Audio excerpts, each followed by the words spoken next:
Have you ever had an interview for a job or a place on a course? Yeah, I actually have been in several interviews for jobs only. I haven't had one for school yet. What kind of questions did they ask you? My last job interview, they asked me questions like, what is it like to be a part of a team? To me, they asked me what my favorite superhero was, which is interesting. They asked me, because right now I'm a server at a restaurant, so they're asking me like, oh, how's customer service and how important is it to you and stuff like that. Did you get the job or place? Yes.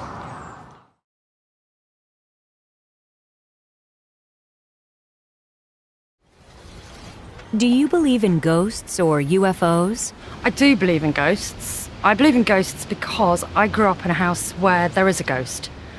My mum has heard it, my dad has heard it, my brothers have heard it, and I heard it one night when I was at home on my own with the dogs. And I was sitting downstairs watching TV in the house on my own with the dogs, and I heard footsteps go from one end of the house to the other along the corridor above. But no one's scared of the ghost. We just know there's a ghost in the house.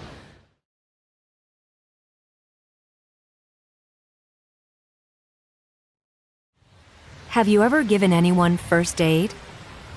Yes, when I was 16, I was at home with my two younger brothers, and they were playing upstairs. I heard a loud bang, and my little brother came downstairs crying, and he'd hit his head on the door handle, and there was quite a lot of blood, so I sat him on the sofa and got a wet, cold flannel and put it on his head, and told him to sit still for a few minutes while I rang my mum, who was working a night shift at the time.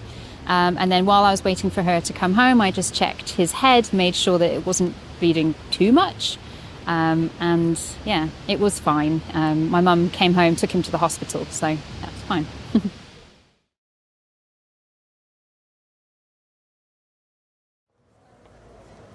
Are you good friends with anyone who is a lot older or younger than you? How did you meet? I'm very good friends with someone much older than me in his 80s, and he was a director of a play I'd been in, and we had the same point of view on a lot of things in life, so I speak to him a couple times a week. He's more elderly now, and I think I'm good friends with a number of people in their 20s who I've met either at the gym or through classes that I take.